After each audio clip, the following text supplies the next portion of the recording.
اچھا، اسی طریقے سے حالت روزہ میں شوگر کے جو مریض ہیں، اگر وہ اس کے لیے روزہ رکھنا نقصان دہ نہیں ہے اور اس نے اپنے طور پر دیکھ لیا، تو انسولین کے انجیکشن لگانے سے روزے پہ کوئی فرق نہیں پڑتا ہے. انسولین کا انجیکشن لگایا جا سکتا ہے کسی بھی روٹ سے.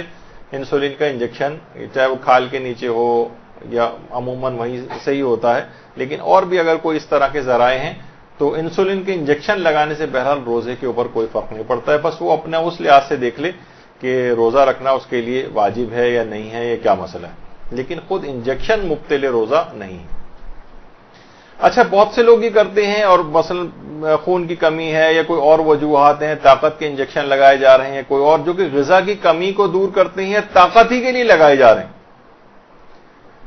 تو آیت اللہ خوئی اور آیت اللہ سیستانی کے فتوے میں طاقت کے جتنے بھی انجیکشنز ہیں یہ لگانے کی اجازت ہے.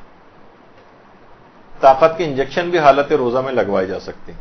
اب چاہے وہ انٹرا مسکولر ہوں، یعنی مسل میں لگائے جائیں، بازو میں، کولے میں، کسی بھی جگہ، یا مثلا خون کے اندر، خون کی رگ جو گزر رہی ہوتی ہے، وین وغیرہ، اس کے اندر اگر لگائے جا رہے ہیں تو وہ کہتے ہیں اس سے کوئی فرق نہیں پڑتا ہے، دونوں لحاظ سے ٹھیک ہے.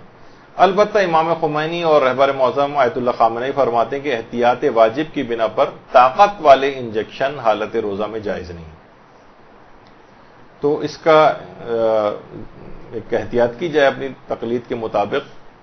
البتہ اگر کوئی احتیاط واجب میں رجوع کر کے اس مسئلے سے فائدہ اٹھانا چاہے یا سہولت لینا چاہے تو ایک الگ بات ہے.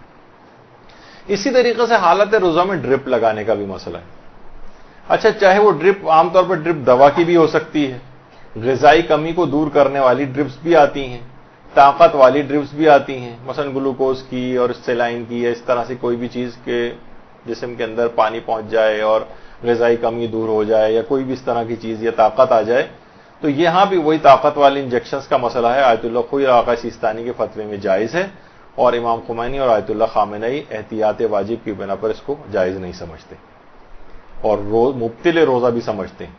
تو اگر کسی کو واقعی ایسی ضرورت پیش آ جائے، مثلا ڈائریا ہو گیا اور اس کو مثلا ڈرپ لگانی پڑ گئی وہاں جا کر، تو وہ ڈرپ سے عام طور پر وہ پانی کی کمی بھی پوری ہو جائے گی، اور وہ سوچ رہا ہے کہ اگر یہ مجھے ڈرپ لگ جائے تو میں آرام سے اپنے روزے کو بھی پورا کر لوں گا. تو اس میں کوئی حرج نہیں آغا سیستانی اور آغا خوئی کے فتوے میں. اور یہ بھی جو دیگر مراجع کے مقلدین، یہ بھی اگر اب احتیاط واجب میں اگر ان کے بعد دوسرا بڑا مجتہد اجازت دے رہا ہو تو وہاں رجوع کر کے ڈرپ بھی لگوا سکتے ہیں.